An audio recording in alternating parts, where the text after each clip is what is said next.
Hey everyone, thank you for checking in my channel. This is WWE Fan 1993, and you are listening to the Current State of WWE, Episode 4, In Your House. I have Ellen as my guest today. How you doing, Ellen? Hi, yeah, I'm good. You're good. How did you Yeah. like TakeOver? TakeOver it was awesome, to be honest. Like, it was just really good. Yeah, I thought it was a great show, honestly. I was pleasantly surprised. I was excited because they haven't done a show since February, so I was saying to myself, "Oh, this is gonna be good. They're gonna tear the house Yeah. down." I thought they were actually pretty good.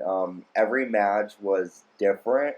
There were some matches that I thought weren't necessarily needed on the card, but we'll go Right. over all of that.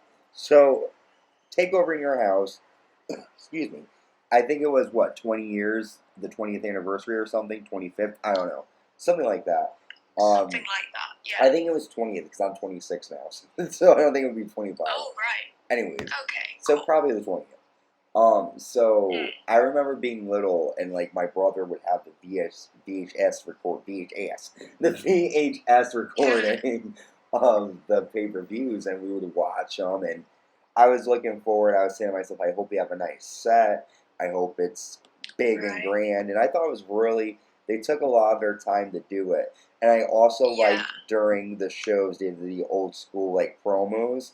Like they were trying to sell the ice cream bars, and they were like, Yes. they're like, yeah, buy one, and then indulge. It was great. I go pro, yeah, it was very cool. I wish they did. Like, I know it sounds really corny, but I wish they kept those advertisements in every single like show because I really get drawn to buy stuff through it. Yeah, I feel that. Yeah. I'm like, Todd Pettingill, you are back. But so let's go over the card first. So the first match on, well, first of all, before everything even happened, you have people screaming their lungs off to whatever Yeah. song. I hate when Triple H does this. Listen, I love music, but come on, start the pay-per-view. You got people screaming for about 4 minutes that you can't understand what they're saying. Like what is that? I'm like, I don't want to hear that. Yeah, I get what you mean. I personally enjoy it. I'm Yeah. just like, yeah, I vibe to it. It's great. Well, I love how Triple H says before the pay-per-view, TakeOver is gonna get loud, and it's like, yeah, we know. Like, I'm gonna lower my TV when it happens.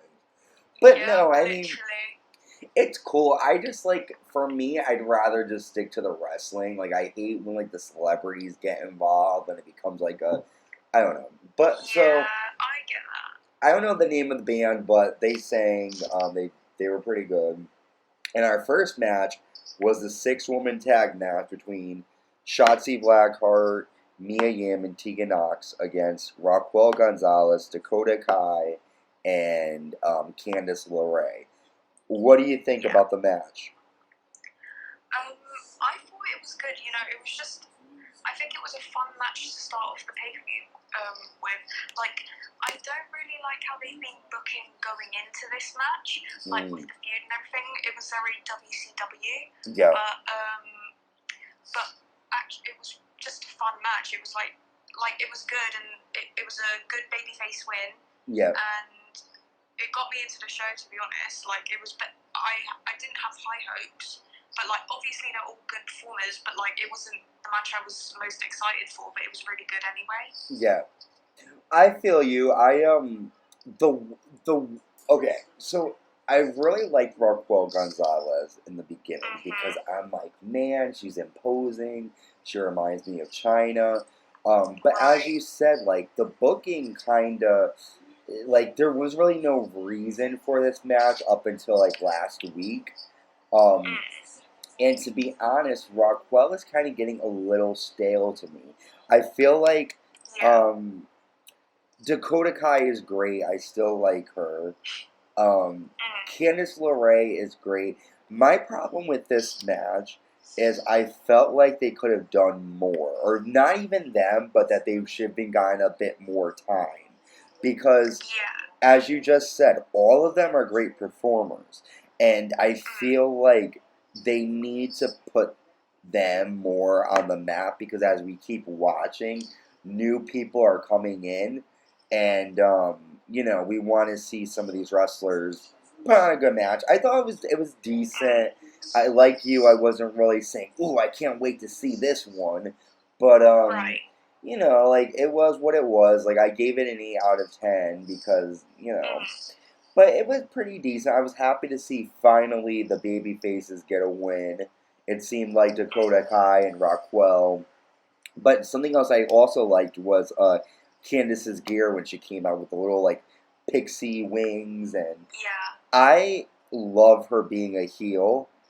I think she is just so good at it, and I like how they're talking to each other like during the match. She's like, "Ow, no, please don't!" Like, I really like that because it's like it makes it more reality. But it was a decent match. Get that. It wasn't great. It wasn't bad. It was just okay.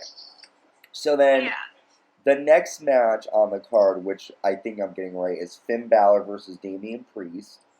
Yes. What were your overall thoughts? I love the match, but I don't think Balor needed that win. I think Priest needed that win more than Balor did. Yeah. Because it's Finn Balor. He doesn't need wins because he's Finn Balor, and we all know he's amazing. I feel like Priest really needed that win to kind of get over. Well, I gotta tell you this. I saw that, and this was the one match that I really said I don't want to see. I literally said to myself, I'm like, maybe I'll turn on something else during it. And let me tell you, that was one of the matches that the next day I remembered, and I said to myself, damn. And because of that, I look at them completely differently. A couple weeks ago, I said Finn Balor's irrelevant. He made himself relevant again. I do agree with you, he should have lost. But, man, when Damian Priest fell off the apron. When he hit those steps, man. I said, ooh, like I said, oh my God. Like, I literally couldn't look because he literally landed on the edge of the steps. And you... No, you're fine. You knew it was coming. You knew it was coming when he was on the apron. Yeah. And then it happened, and the impact, oh my I literally God. screamed. Like, I didn't scream, but like, I yelled, and it was like 1 a.m. at this point. And I was like, oh my God. Everyone was telling me to shut up. God, shut up. Yes, my neighbors hate me. No. I really was pleasantly surprised with this match. I thought that, wow, I want to see what happens next. I will say I'm not looking forward to tonight's Balor versus Cameron Grimes match because just like, why are you doing it again? Who cares? Yeah. I just, Balor and Priest delivered. Yes. They were sick. Yep. Exactly. And I was not... Usually I'm someone who will say, like, this match is going to suck and I will turn it off. And I am so glad that I gave it a chance and didn't turn it off right away. Yeah. Because... And if you did, I'd be telling you, go back and watch that match because it was brilliant. It really was. And I literally said to myself, I gave that match a 9 out of 10. And I said to myself, this match is going to be on the list of the greater matches of 2020, in my opinion. Oh, yeah. I think so, too. So I thought it was very good. And then the next match was that the... What match was it? Was it the parking lot brawl, or... It was... Because I know... Was it? I think it was. Gargano. Oh, you're right. Yep, you're right. Yep, so then thank you. So then the next match, you're right. Go ahead. Yes. Introduce it. Okay, so... North American title on the line, Keith Lee versus Johnny Gargano. This match, I said before in the last podcast we did, inject this into my veins, and oh my God, it delivered. I wanted this match, and I got more than I expected. It was amazing. I gotta tell you, I too felt the same way. First of all, him coming out with the Black Lives Matter really... Like, I was like, yes, like, come on. I was like, come on, Keith. I was like, let's go. That's what I was thinking.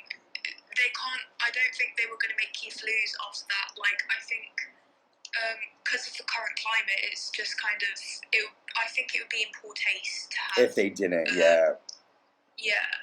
Well, Well, that's not to downplay Keith Lee's ability, of course. Like, yeah. but honestly, it's important to use your platform when you have it. Yeah. And also, like, Dory was telling me, she butts heads with me because I'm not a big AEW fan, but I still watch it and I still like it. But Yeah. Dory will always compare it to WWE whenever something that they do is better. So, like, for example, she's like, I guess they did like a huge video thing about Black Lives Matter on AEW, and she's like, "How come WWE didn't do this?" And I'm like, "You're right," but I was getting all livid. I'm like, "Because," I'm like explaining why. But Yeah. you know, I am glad that they took a moment to really go with the times and they weren't ignorant about it. Yeah, they've released statements saying that they stand with the movement. So, Yeah.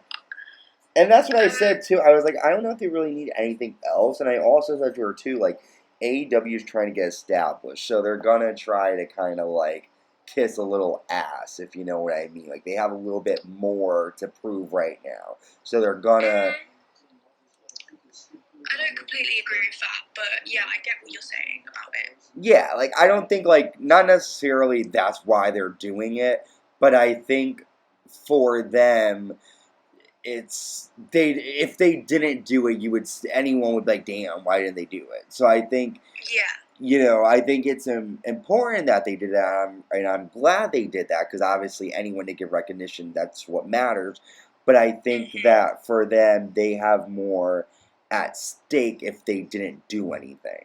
Whereas with WWE, you're like, okay, well, they, like, you could kind of think of why. I mean, I don't know why they want to do it, but I could think of maybe, well, they're established and they feel like they don't need to do anything, which they should. But I don't know. I like AEW, but I just think sometimes they do like overdo it with mentioning WWE. Like, I don't. Right. Luke Harper's character, Brody Lee, is really, really good, but he's basically Vince McMahon, and it's just like, your main character shouldn't be your competitor's boss. You know what I'm saying? Right, yeah. But, anyways, I do enjoy AEW, though. I do. Yeah. I'm not an AEW person. I can't lie. What is it about it that you don't like? Is it because you have, like, some sort of, like, reliance with WWE? Because that was kind of my thing. I feel like I'm aligned to WWE, and I feel like I'm betraying them. No. I watch indie shows a lot of the time, but I feel like I just haven't been able to get into it, to be honest. Yeah. I'm excited to see the Revival this week. Yeah. Or the Revolution that they call themselves. I'm just excited. Are they called FTR? Yes. FTR. Okay. Now, what is that exactly? Do they explain what that is, or is that just sort of like their nickname? Fear the Revival? Oh, okay. I don't know. I heard something about that. I'm not sure at all, to be honest. I'm a big Revival fan. Oh, right. Like, just, there are no flips, just kicks. I'm excited. But anyways, back to TakeOver. I agree. So when I saw the Black Lives Matter, I was like, yes. And I felt this match was very symbolic as well, in my opinion, with the fact that no matter what Gargano did, Keith Lee kept getting back up and kept fighting and didn't stop. And there was this one moment that I kind of took and kind of made it my own, when when Lee is on his knees and Gargano gives that one kick to the head. For me, I felt like that was almost symbolic to police brutality, because it's just like the way the kick was like boom, and I was like, damn. And the fact that he kicked out, it almost shows inspiration that we will overcome all of this, and that's why I was so happy to see him win. And I was like, okay. Like, I love Keith Lee. So I was so, and we love Keith Lee. He's great. I had on my Johnny Gargano hoodie during it, so listen, I like Gargano too. But yeah, of course. Both of them are amazing, and them in the ring together was just like, yes. I need more of this. And I can see Gargano holding the NXT title soon, and then I think Lee will get it after him because Keith Lee. The one thing I wish he did a bit more, and everything else was amazing, like when he pushed Gargano through the barrier of the fans and the plexiglass. But also, the one thing I kind of wish he did more, and you could correct me if I'm wrong, because sometimes, like, I'm thinking, I felt like he could have done a bit more high-flying Keith Lee, just because, like, he is just incredible. But I guess less is more sometimes, but he is just... That was a very good match, too. And when Mia Yim came out in her Timbs, I was like, all right, let's go. Bring her back. Take her outside. I mean, I thought that... I mean, I didn't have a problem with Lee not using, like, high-flying moves because, to be honest, he doesn't need to. He's impressive enough as it is. But when he does do that, it's like a little bonus. Yes. You know? Well, even that opening when they both try to kick each other and he did that crazy high spin kick, that's crazy. And I'm telling you, Ellen, he is a big dude in person. Oh yeah. I would compare him to Samoa Joe in size. He is just, and then the other thing too is like when you see it live, like I know you've said you've gone before, right? So when it's like you get kind of like a weird. It's completely different. I feel like because when you're live, you kind of obviously you don't hear the announcers and you kind of just pay attention more. I feel like. And the shows don't do their size justice. The Undertaker is freaking huge. And he looks big on TV, but like, even Rey Mysterio, like, he is small, but he's even a little bit bigger in person, like, it doesn't do them justice. Yeah. But I get that. I do agree, this is a good match. This will be another match that will be on the best of 2020. They brought it. I loved the opening when Gargano's in the kitchen and then he leaves the house. I do have a question. Oh, yeah. Was he cosplaying at all, or that was just his costume for the night? Oh, I think it was just his costume, but I heard something. I've seen like comparisons of him to like cartoon characters. Okay. But I'm not sure if that was purposeful. Because I know in the past he's done like Captain Marvel, he's done Dark Phoenix, so I was like, ooh. But no, I like I love his character now. I think it's very good. And I like how he keeps saying, like, I want to shape it into what I think it should be, which is good. So then, after that match, I was surprised that the backlot brawl took place right after. I thought it was going to be the main event. But the next match was the NXT Championship in a backlot brawl. It was the champion Adam Cole defending against Velveteen Dream. What were your overall thoughts? On Cole vs. Dream, I really enjoyed it. I thought it was very entertaining. I don't think it was completely necessary to have it in the parking lot or whatever, but I really enjoyed it. Yeah. Yeah. I'm gonna be different than you on this one. Here's the thing. I agree with you. I didn't understand the parking lot backlot brawl. I didn't understand what it did for their characters. For me, it would probably be a bit better if they were like fighting on like a stage set or something. Like if they were like, I know they can't really go to like like different places right now, but Velveteen Dream is more of like a Hollywood Goldust type of character. He's bright lights. If they did something where it was like they were fighting, even if they like not Broadway, but even if they went to like a high school fighting on a stage, like something that's kind of corny, but like I don't think a high school is the best place for Velveteen Dream to be right now. Oh my God! Yes. Oh my God. I'm not gonna lie to you. Oh my I don't God. think that's the best place to be. We should definitely talk about that. Thank you for bringing that up. What do you think? I don't think we really need to. Do you think it's true? Know. What do you think?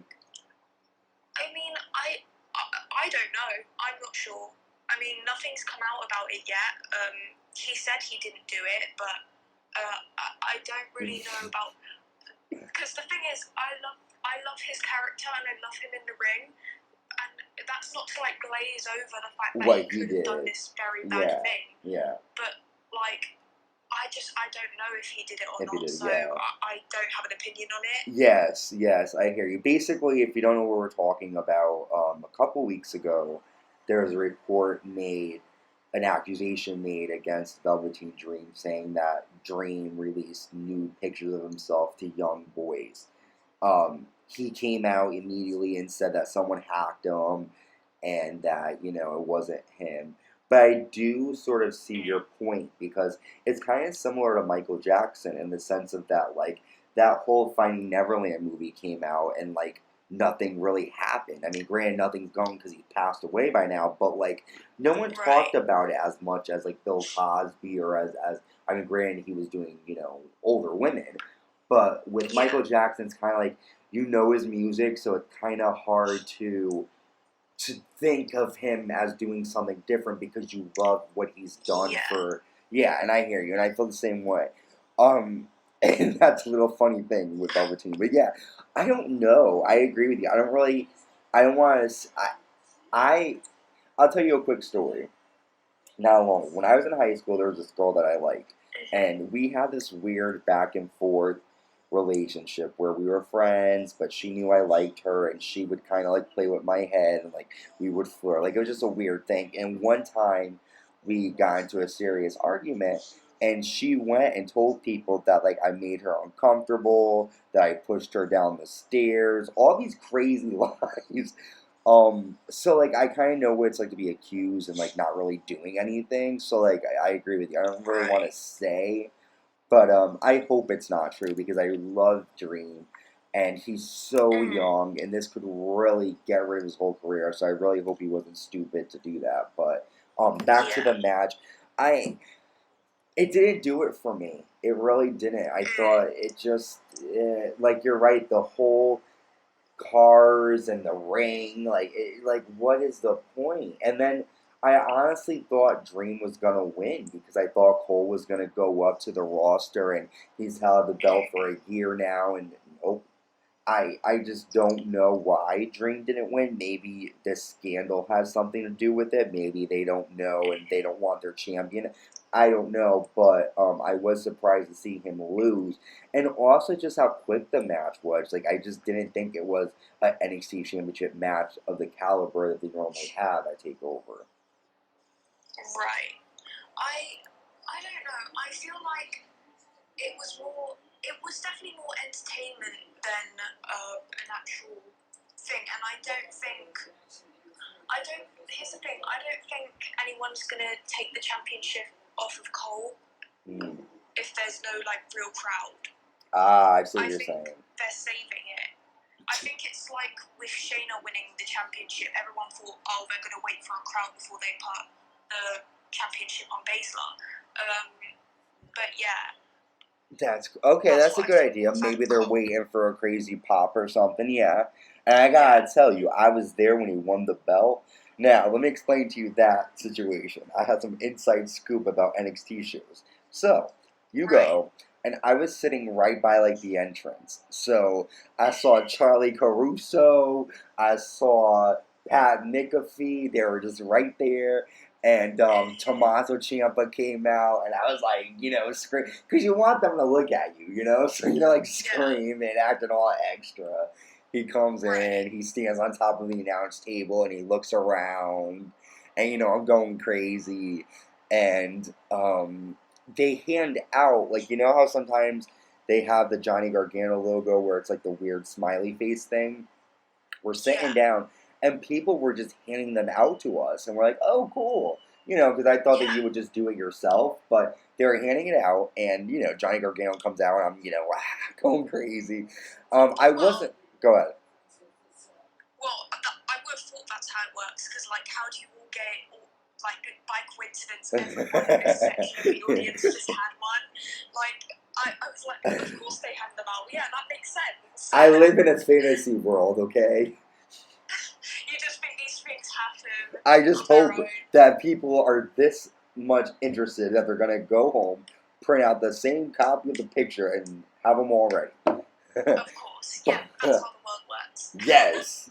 But yeah, like, and then, it was weird because they weren't really rooting for Gargano, the audience. They were more into Cole.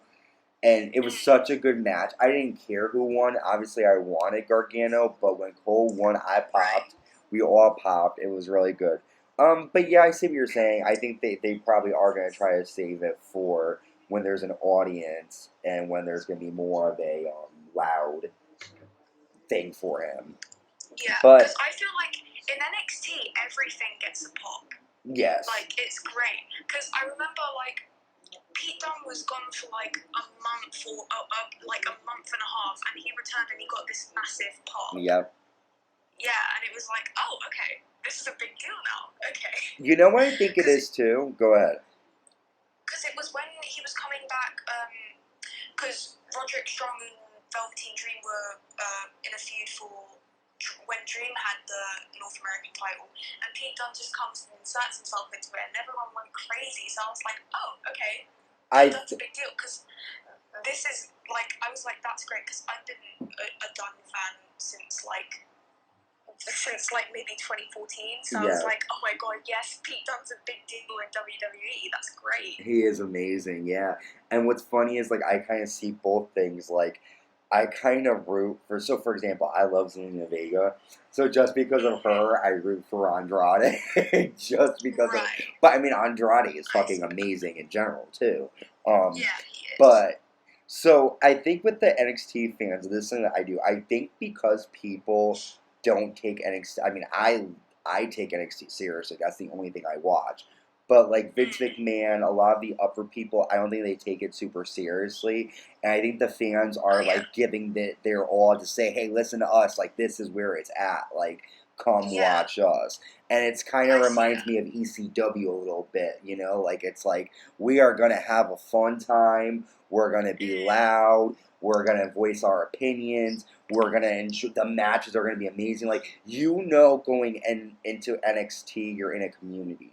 You know that you're all on the same page. Whether you like the same wrestlers or not, I respect each athlete in NXT. For WWE, I love it, but I look at it differently. Even Randy Orton, I was actually going to ask you, did you hear about the recent Twitter exchange between Orton and Ciampa?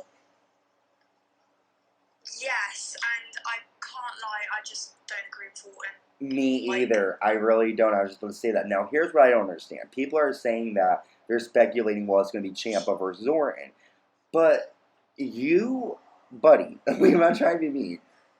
NXT puts on way better matches than you've done in the past 2 years, buddy. I'm not trying to be mean. Remember when Brock Lesnar basically killed them in, like, 2014? Come on. Like, I'm not trying to be mean, but Orton, like, back up. You're old now. And that's my biggest problem. I'll be real. Orton versus Ciampa is not so much a dream match, but a dream rivalry, because it would be utter chaos. Yes. Like, it would be bloody insane, and I honestly do think that this is a work. Like, I don't think it's a shoot. It could be, like, I could eat those words, but I think this is a work and I think Ciampa's going soon. I think after what happened with Cross, I think Ciampa's going, because it was basically an elongated squash match. Yes. Well, what I think would be cool, if it is real, like the work, if it's not, like shoot, it would be cool if, like, okay, so like not a lot of time, but we give it, like, they keep going back and forth a tiny bit, not a lot, because I like it when you don't know what's gonna happen. I like when we can't predict it. So, it goes on for a bit, and then come August, fucking he appears and just fucking annihilates Orton. And then he's like, remember what you said? You said we weren't anything. All right. And that would be a good. And then Orton's like, okay, now you've woken the fucking Viper. Let's go. And then it becomes like a, because that's the thing with Orton. I will say, obviously, I love his rivalry with Edge. But before Edge, he just really kind of was fading out a little bit. It's like he is. Kind of floating around. Yeah, he's very good, but like in this business, I think you should be great rather than good.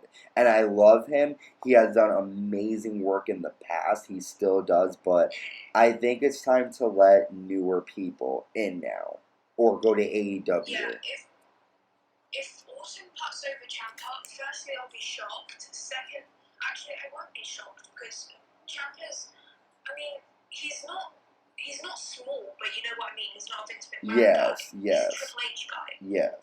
Which are two very different things. Exactly. But you have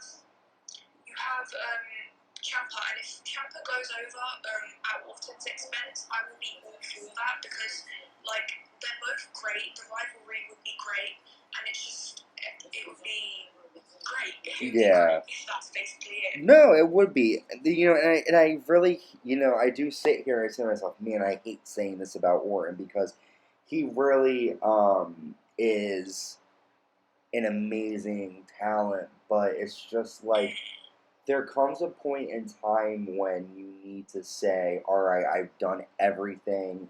I gave it my all. I now have children. I'm going to stay home and make appearances every once in a while, but like, I don't know. I just think him doing this, being the top guy for so long, is kind of like, okay, move on. And something else I want to talk about really quick and randomly, because it just came to my head. I was actually talking to Dory about this too. So we've been watching the Undertaker documentary, the Last Ride one, and I really like it. But to be honest with you, it's hard for me to watch it because I love kayfabe. I really like it just not knowing.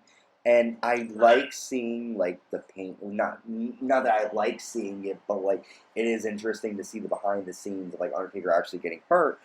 But I feel like I am almost betraying his character. I know it sounds weird because like he doesn't care. He's talking about it, but him talking normal, it kind of, when I see him, if we see him again, he's going to need to be the same person he is in the interviews because no one's going to take him seriously as a dead man anymore. I mean, No, well, like, I think, like, obviously he's the Undertaker. Nothing's going to change that no matter what. He is, if not one of my favorite, if not my favorite, one of my favorite wrestlers. I would love to just, and I think it's social media. I don't like any wrestler showing who they truly are because that's not why we're watching. If we were watching to know who you are, we'll watch Total Divas. We'll watch a reality show. We're watching WWE, and that's the only thing I think they're doing wrong. They're making way too much behind the scenes content. And for me, I like that, but also I want to stay a little kayfabe. That's all.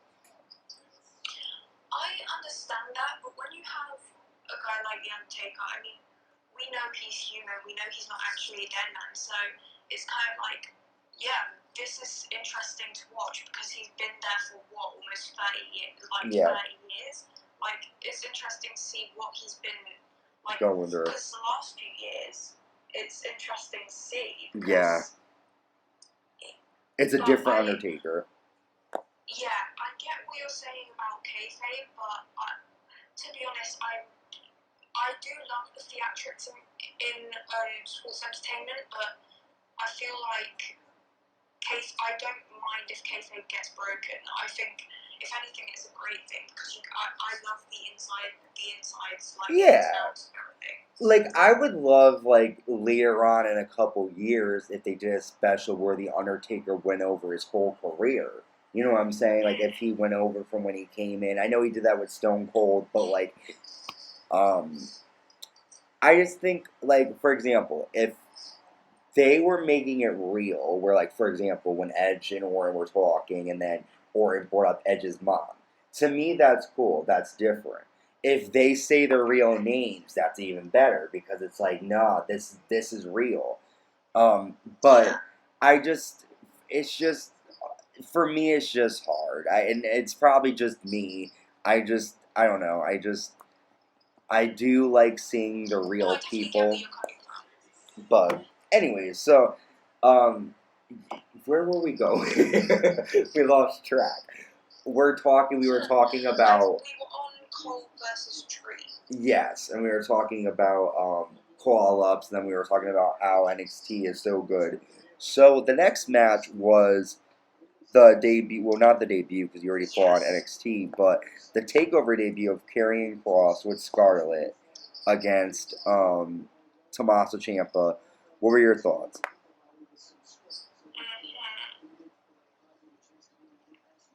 I liked it, obviously. I think it should have been short. I think it should have been like an absolute squash of Ciampa. Now, I have a question for you. What is it about Karrion? Because you said, you made a good point that if Ciampa and Orton went at it, it would be crazy. What's the difference? Why did you want it to be a squash over it being like a crazy? Both of them are like hurting each other.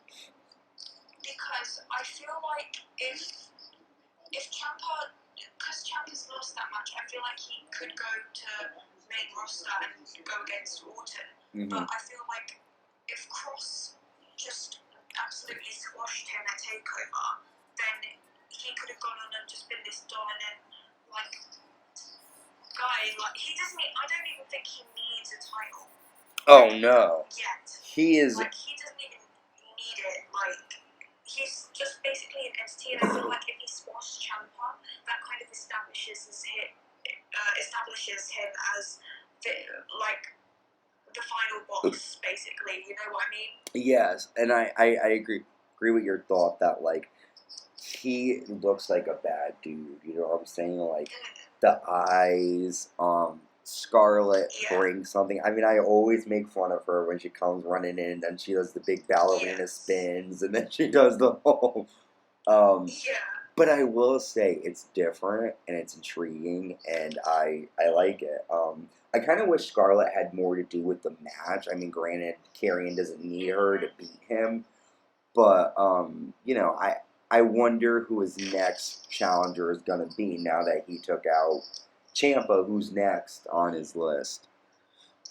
He's gonna be the next Goldberg, huh? Oh yeah, who's next? I didn't even get that. Oh my lord. Goldberg, he sucks. Just squashes people every week. I really don't like Goldberg. I'm sorry. I'm just gonna come out here and say it. I think he's a waste of time. I think he just wants to always win, and I'm sorry. I would love to see Matt Riddle kick his ass. But anyways, it was a good match. I completely agree with that, to be honest. Goldberg just sucks, man. And back in the day, when he came back in 03, because I was little, I was like Goldberg. I thought it was cool, but now it's just like Goldberg, corny. But anyways, so yeah, that was a good match. I was surprised though, I'm not gonna lie, because my head going into it was that they were gonna have an all out. But thinking about it, is better than it is squash because it builds Kross up and makes him look like a crazy guy. And if Ciampa does lose, then he could go onto the main roster, and that would kind of tie everything together. So our main event, which I was surprised was the main event, not because I didn't want it to be the main event, but I was like, wow, they're giving them a chance. Good. And this was the second women's main event since 2015. So it was the women's champion Charlotte Flair in a triple threat match defending against Rhea Ripley and Io Shirai. What were your thoughts? I absolutely loved this match. I thought it was brilliant, and the finish was perfect. Yeah. Everything about it, I think, was just amazing. Yes, I agree with you. They just put on a phenomenal match. Now, correct me if I'm wrong. I'm probably going to be wrong here. Which match? Oh no, it was the women's match where they kept doing. I'm talking about the 6 women where they kept jumping out of the ring. That was cool. But going back to this match, I thought it was really good. Io Shirai, I did not think she was gonna win. I love her. She is my favorite. Aside from Asuka and Kairi, she's in Ember. She's one of my favorites. Yeah. But I was pleasantly surprised. I honestly thought the way the match was going to end was that Chelsea Green was going to come, interfere, and help Charlotte win. Because a couple weeks ago, on NXT, she stopped being with Robert Stone and whatever. However, I was surprised. But why do you think they made Charlotte drop the title so quickly? Okay, so basically, I know why they did this. I know this is why they did this. Because you know how she's a 15, 16 time, whatever time champion she is. Yeah. The NXT Women's Championship counts towards that. So they're gonna make her. They just made her drop it so she can win it back. Wow. And that's what I think. Just so she can add to her reigns. Add to her. But see, here's the thing, and I cannot listen. Ric Flair and Charlotte, I love them to death. They are like amazing. But I just, I don't see the purpose. Like, I could see her tag teaming because now all of a sudden she's involved in the storylines of the tag team. I could see her teaming with Asuka maybe, since Kyrie is out for a bit. I don't know. But, like, it's just, like, the problem with Charlotte is she's so good that it's, like, you don't know what to do with her because she's already done everything, because she's so talented.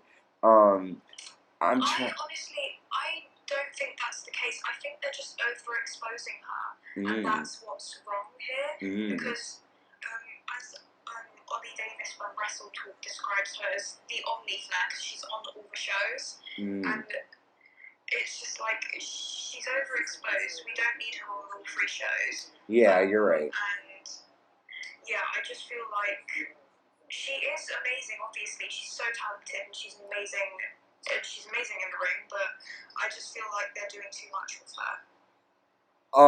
Yes, I agree with you, because if you think about it, she only started out, like, in WWE, like, on the main roster 7 years ago, and so, right. It wasn't that long ago, and for all these titles and all, it's great, don't get me wrong, because really, you think of Charlotte Flair, who else do you really think of, like, you think of Io, you think of, all these, but in the beginning, she was the one doing everything, along with Sasha and Bayley and Becky. I can see Charlotte having a great rivalry with Ember Moon. I could see her having a good match again with Bayley. But I think you're right. They do overexpose her a little bit, and it kind of takes away from how great she is because you see her all the time. That you're like, oh. And by the way, I'm not trying to be rude. Her boobs, listen. She needs to get a shirt because every single time she comes into the match, that's the first thing you see, and you're like, Charlotte, come on, come on. But Sure. but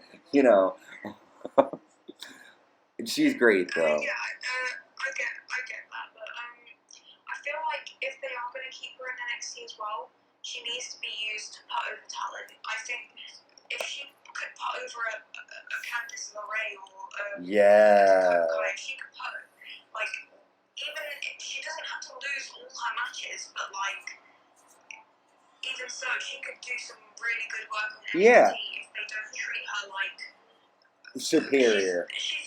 She's the John Cena of the women's division. Yes, that's a very good analogy.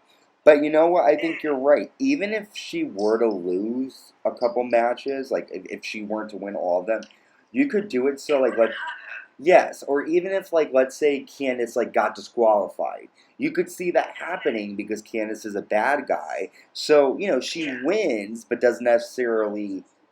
And then eventually she wins the main one. But I agree with you. It's time for more people. And I know you're not too much of a fan of Rhea Ripley. But hey, you know what? She did pretty good too. I don't. No, she did good. She's decent in the ring. I just don't like. She's not your favorite. Yeah, no, I understand. No. I thought they had a great match. I love how at the end they had all the streamers come down, and it was I love Io. I really think she deserved it, and she absolutely does. You could tell how much she wanted it because, like, you know who that reminds me of? Someone who I haven't seen in a bit, who I really think deserves another shot at a title is Naomi. Yeah. I love her, and even if she went to NXT, how cool would that be? Like, just... Yeah, I think so. I think that would be really cool. They need to do, I think, a bit more of that. Maybe have, like, every other week a main wrestler from WWE come to NXT, and it would be different, maybe not so great, but, like, I just keep thinking of all these dream matches that could go on, and I just wish that, like, smart people were writing for the company. But Yeah. so, who do you think is Io's next competitor? Then next fight? Who's she gonna fight next? I mean, I think logically it would be Rhea Ripley, Rhea? but what I'd like to see is Candice LeRae. Ooh, yeah, I think Io's going more towards the babyface side now because everyone wanted her to win. So I think yes, the company's kind of been like, okay, people want Io to win. We should not in a way that we should turn her face because a lot of the time people end up liking the heels. yes, Their heel. Like with yes, Seth Rollins, they turned him babyface and it didn't work. no, But Io's a great heel as well. yes, Io's a great heel and a great babyface. We've established that she's a good babyface because she had a great babyface run. yes. But Well, because you know what is with Io, yeah. she doesn't need to explain. She just goes out there, like she doesn't talk. She just goes out there, and that's why you love her because you know she's gonna give 100%, no matter if she's fighting in front of 0 people or 100,000 people. You know, I mean that's a lot of people, God. But you know, like you want to root for her. You know, like I love the bad guys. I love the ones that are just like, especially the women bad guys, because I feel like women are very catty. Like men too. Don't get me wrong, but like, you know, I like that. But I do. I could see her fighting Rhea eventually, or even Charlotte. So, 1 being the worst pay-per-view, 10 being the best. What would you rate this takeover? This was, for what it was, easily an 8.5 or a 9. Yep. For this one, I'll give it a 9. And I'll tell you why. Because Damian Priest, these are the people that stuck out to me. Damian Priest, Candice LeRae, Mia Yim. The next match, let me go back. I wrote that because I forgot. No worries. Finn Balor, Keith Lee, Gargano, Cross. I mean, everyone on this card. You know what I'm like? I'm going down. I'm just like, wow. And that's something cool because like I was listening to Bruce Pritchard, you know, when he was talking about Judgment Day 2002, and they're looking at the card and they're like, man, like every wrestler on here, like we got a great card. And this one is just like, I can only see nothing but big things in the future, and I just hope when WWE gets their hands on them that they cherish and make sure that their characters continue the way that they're going. But we will not know. So I agree. I gave this a 9 out of 10. And I thought that it was great, and I'm excited for the next one. I think they're going to have it in Boston, I think it is. I'm pretty sure. I think the next takeover. I'm not too sure. So we are going to do, and we're going to be wrapping up soon. We're going to be doing a quick fire round of our question and answers 30-day WWE challenge. We're going to be answering the questions, and we're going to find out a little bit more about us and our thoughts on wrestling. So Ellen, I'm going to Putting me on the spot. Yes, I'm going to throw you first, and then I'm going to go. You can have, for this, you can have 4 people, okay? It doesn't have to be 1. The highest is 4. Your favorite current Raw superstar. Okay, Edge, Aleister Black, the Street Profits are great, and Viking Raiders. All right. And Viking Raiders. Okay. I will agree with you on Edge. I'll say Black. I'll say Ricochet. And I will say Andrade. That's bad. Yeah. I do like Cruz as well. I'm liking Cruz right now. Apollo Cruz. Okay. You could add him. I'll add him for you. Okay. Cruz is alright. Okay, so now your favorite current SmackDown superstar. Oh god, Matt Riddle. He hasn't been on it yet, but It's alright. Matt Riddle. Yeah. He's my favorite ever. Matt Riddle. What else do I like? Oh my god. Like I like nobody. Miz Morrison. Okay. That's 3. And Nikki Cross. I love Nikki Cross. Oh, okay. All right. Okay, so let me say mine. So I agree, Riddle. Daniel Bryan. Oh yeah. I'll go with Styles, AJ Styles. And Definitely. last, I'll go with The Miz, because Miz has been one of my favorites for a while. And, Yeah. okay, so now next. Your favorite current NXT wrestler? All of them. All right. Let me see. Pete Dunne, obviously. Yeah. Keith Lee. Io Shirai. And who else? Who else is there? Velveteen Dream. Dream. Okay, cool. All right, for me. Oh, God. All right, I'll go with Dunn, because he is one of my favorites. I'll go with Walter, because I love Walter. Oh, we all love Walter. Oh, my God. Lee, I'll go with Keith Lee. And I'll go with Ciampa for my last. All right. Right, nice. Now, this is going to be a little bit repetitive, but your favorite Raw woman wrestler? Oh, okay.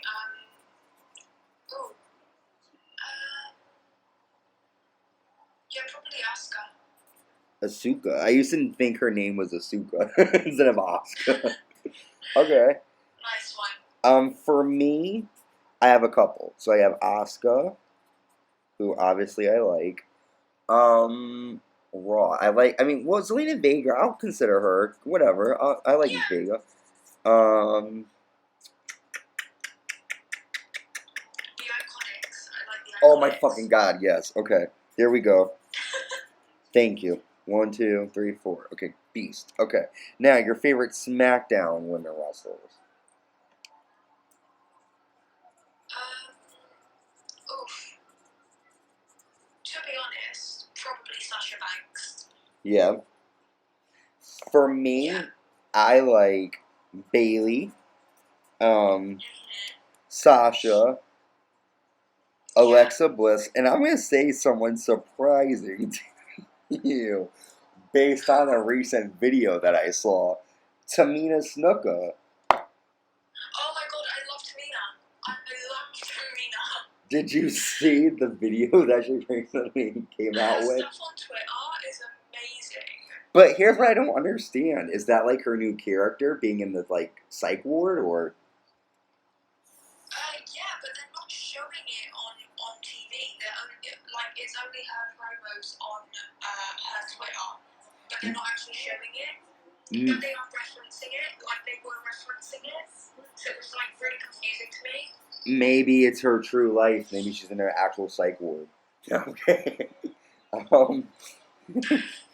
Okay, and so Maybe. you already said Io Shirai for NXT, so I won't. But for me, I'm gonna go with Io. I'm gonna go with Candice. I'm gonna go with who's next? Dakota is good, and I'll go with 1, 2, 3, and I'll go with Mia Yim. She's fine. Nice.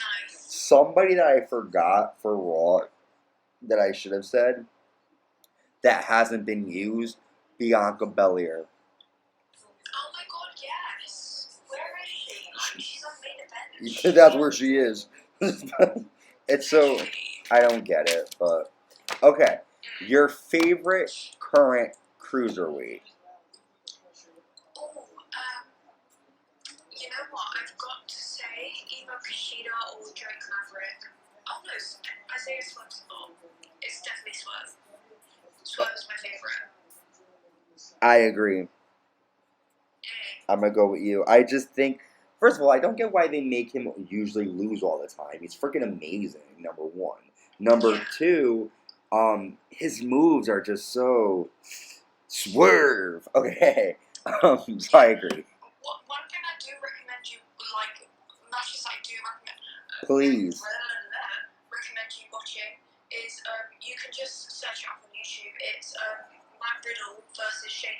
then 2 is Isaiah Swerve Scott. So Matt Riddle versus Swerve, and any match them two put on is just amazing. Wow. Okay, I'm definitely gonna pop that in. Matt Riddle versus What was the first name? Shane. Shane Strickland. Okay, cool. I'll definitely check that out because they're both my favorites. I actually will send you something, a surprise maybe that I have that you might appreciate. Okay, next, your favorite theme song. Oh God, it's either Matt Riddle's or Edge's theme song. On this day, yeah, that's a good one. I like bro, yeah, that's a good one too. Okay, yeah. I'm gonna give you all the ones I like. There's a lot. I like Keith Lee because I am limitless. Let me tell you, Tommaso Ciampa, I listen to that daily. Oh my God, actually same, to be honest. Like yeah. No one will survive. Yes. You know. But what's funny is like with that song, like whenever I'm angry and I'm walking, I'm like, yeah, that's gonna be my wrestling theme song. I love his theme song. I love Io Shirai's theme. Oh my God, yeah, same. I love it. I also liked her original one too. Shayna Baszler's theme is great. Yes, because listen, I have too many to pick. I like a lot of them. Yeah, same. Okay. A lot of WWE music slaps. This is gonna be pretty hard. Okay. So I'll give you a couple. I'll let you choose a couple. Your favorite pay-per-view.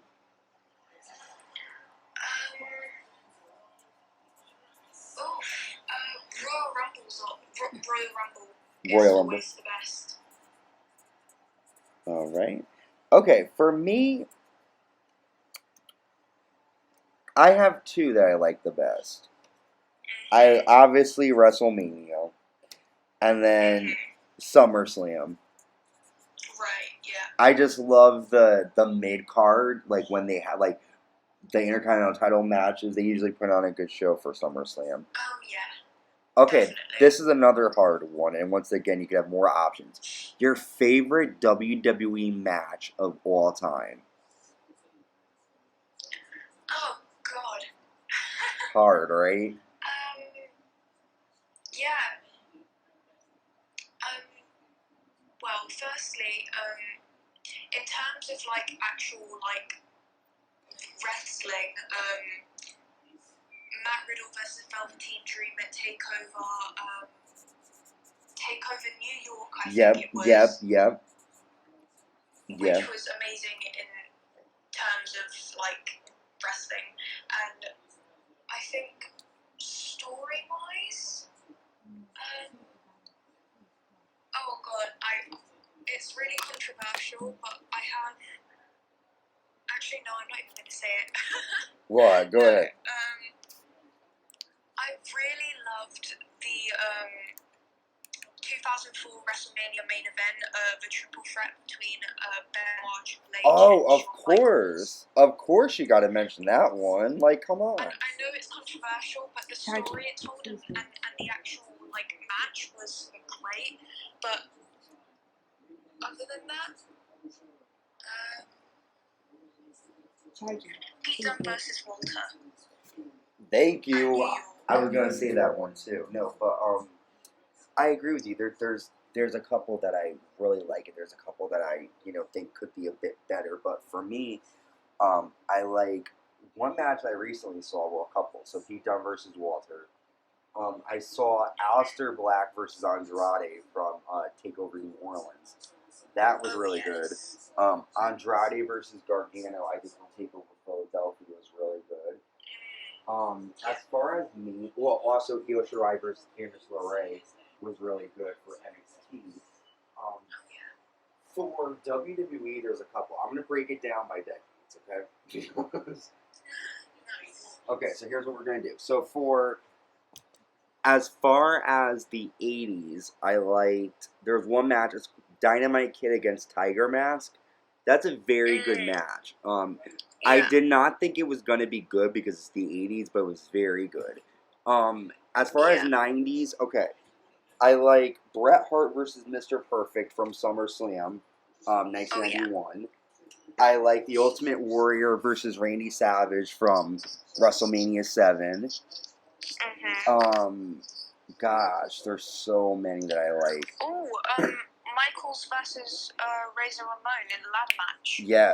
Yes, 10. Yep, WrestleMania 10. That's a good one. Absolutely. I love Stone Cold versus Bret Hart from WrestleMania 13. Bret Hart versus the British Bulldog, SummerSlam 1992. Gosh. There was a Halloween Havoc, Eddie Guerrero and Rey Mysterio from 97. Oh, yeah. I'm just listing them. I like, oh gosh. Okay, that's it for the 90s. And then 2000s, Triple H and Cactus Jack. Austin versus The Rock, WrestleMania 17. Oh my god, just way too many. So just pretty much a lot of them. Okay, here's the next one. If you could make one wrestler world champion, who would it be? Here's how we'll do it. We'll do WWE champion, and then we'll do Universal. Okay. I'll make Matt Riddle my Universal champion, of course, and I'll make Pete Dunne my WWE champion because those are my boys. They're your men. Okay. For me, I would make the WWE champion. Oh god, that's hard. I would make the WWE champion be right now. I'm happy with it being Drew McIntyre. I'm not gonna lie. Yeah. So I'll keep him, and then Drew McIntyre versus Pete Dunne. Yeah, see? That's a dream match. That's a dream match right there. Thank you. I'm kidding. Well, actually, we both kind of, because you said Dunne and I said McIntyre. We got that. There we go. We made the connection. For Universal Champion, oh gosh. I want to see a smaller guy have it. Goldberg. Yeah, right. Probably someone like Ricochet, or maybe like Dream if he comes up. Yeah, that definitely, yeah. Okay, go ahead. Oh my god, he sucks. Favorite WWE faction of all time? Oh god. Undisputed Era. Yep. I gotta say. For me, I'd say Undisputed Era and Evolution. Oh yeah. Oh, actually, Imperium. Oh my god. Imperium. Yes. And you've got British Strong Style. NXT is just great. There's okay. Okay, I have to say British Strong Style because of my deep-rooted patriotism. That's the word. Patriotism for the British culture. Yeah. Cool. Your favorite main roster tag team?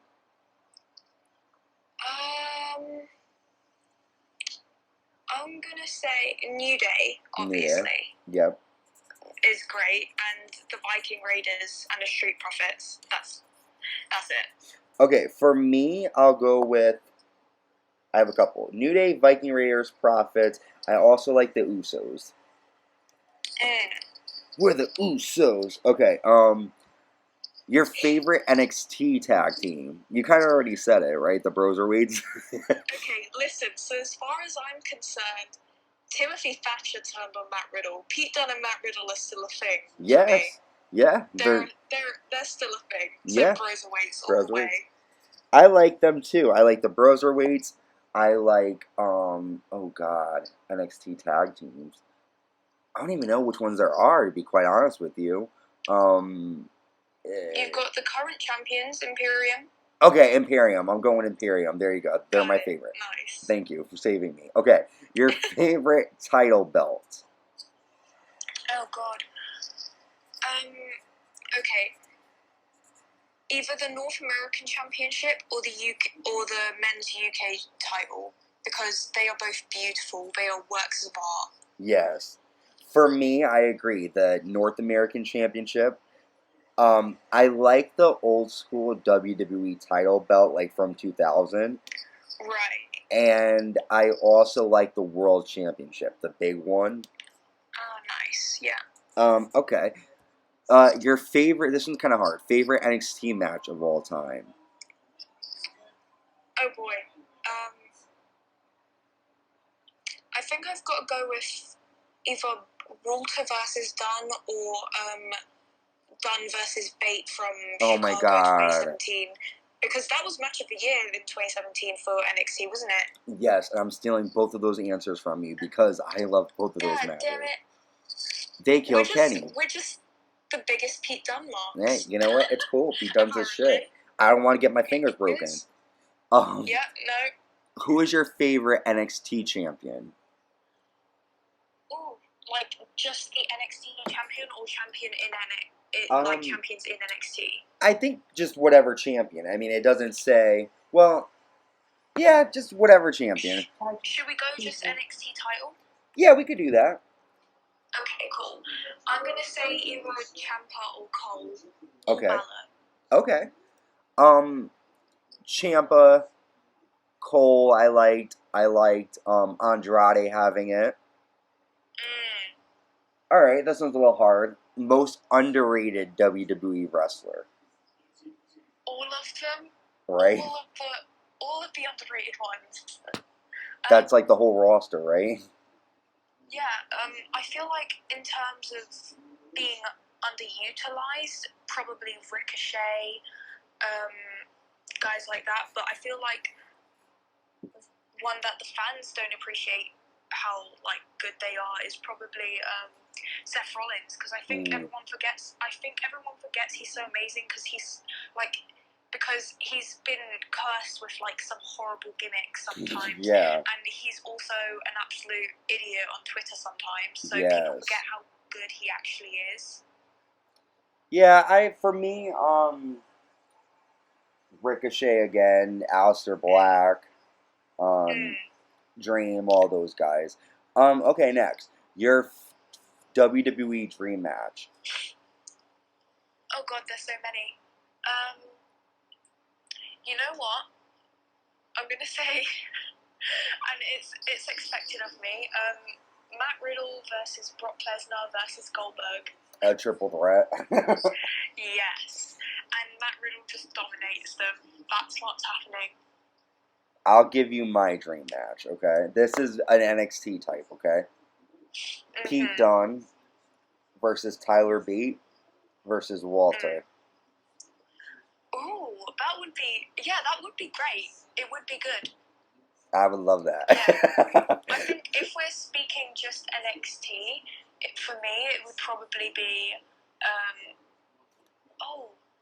I forgot what I was going to say. No, I'll remember it. Ciampa, because I've never seen Ciampa and Dunn face off, which is something I'd be very interested in seeing. Yeah. And like I think that would be an amazing match. But speaking of, I like Roderick Strong, Pete Dunne, Velveteen Dream had that three-way feud, but and we've obviously seen Dunne and Strong go one-on-one, but we never actually saw Dream and Dunne go one-on-one, so that's another one from NXT. That's a dream match for me. Yes, I agree. That is I would be into that one. Yeah. All right, we're almost closing up. We got a couple more. Your favorite feud of all time? Oh God. Yeah, this is hard. Lord. This is hard. Oh, there's so many. I think Punk and Cena. Ooh, okay. Might be my favorite. That's a good one. For me, oh God, there's a couple. Triple H and Shawn Michaels. Oh yeah. Gosh, who was it that I loved? Eddie Guerrero and Rey Mysterio. Yeah. Oh, Kurt Angle, Chris Benoit. Oh yes. When they had the tag titles in like 2002. Oh my God, yeah. I also liked. I wasn't even born, but it was like I've seen You weren't born in 2002. I am going to cry. I was 10. My God. No, I wasn't born in 2002. That's fun. Yes. Well, one of my favorite matches, and I watched it live before you were born. Of course. I saw, what was it that I saw? The No Mercy, Edge and Rey Mysterio against Chris Benoit and Kurt Angle. That is a really good tag match. And Is something it the 2 out 3 falls one? No, it's it was the one from No Mercy, and it was the first. I don't know if it was like the first time like the winners were gonna hold the belts. I don't know, but it was the first time they were like tagging together, Chris Benoit and Kurt Angle. Oh right, okay. But something random that makes me think a little silly story for before you were born. So when I was like, I was like 9 at the time, 2001 World War One, and the Invasion pay-per-view was on. Now listen, I'm a little kid, okay? I'm a guy, so you know, back then the matches were a little inappropriate, and my mom would never let me watch them. Like she'd turn them off. So I remember I was home alone, and they were showing replays of the pay-per-view, and I just wanted to get it so I could see the Braun panties match like a scumbag. Right, And the thing is, I was 9 and I didn't realize that the pay-per-view was 3 hours long and the match was right before the main event. So I reordered the pay-per-view, which we had already ordered, and it was another like $30. And then my mom came home and she saw that I was on, and she was like, your dad's gonna be so mad, and like there's this big old ordeal, and I didn't even get to see the match. So nice one. We were like, my dad, like my mom was really bad because like they would record, like whenever we'd go to shows, she would record it, and like if there was like a woman on at all, my dad would pick us up and we'd leave the like arena. I'm like, Dad, come on.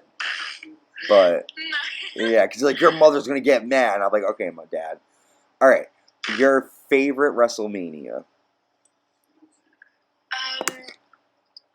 Probably 17. Yeah, that's a very good one.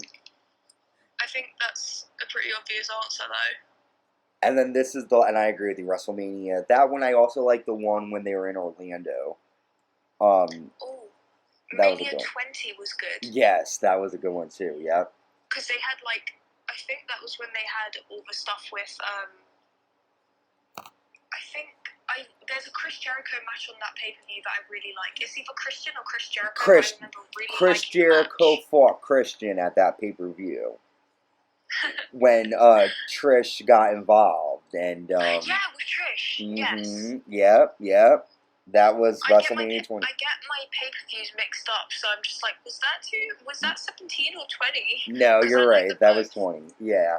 That was cool. I mean, you weren't born, so it's like, you know. But for me, I'm like, yeah, I remember watching it. I was there. Like, I have my cane. By then I was, yeah. Okay, so you would have been... Well, wait. When were you born? 2003. Oh, so you've been 1. Oh, God. Yeah. I would have been watching in my little baby chair. You have your little poster for it. Okay, the last question, and then we're going to wrap up. Your earliest memory of WWE? Okay, so honestly, it was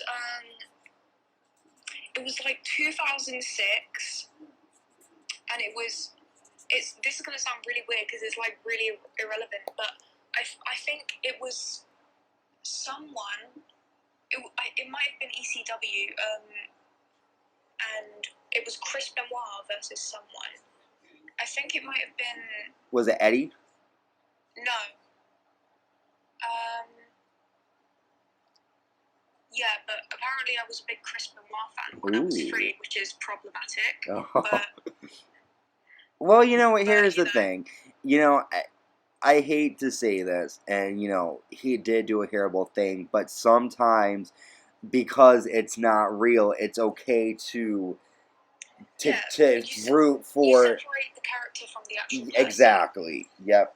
So, you know what, that's okay.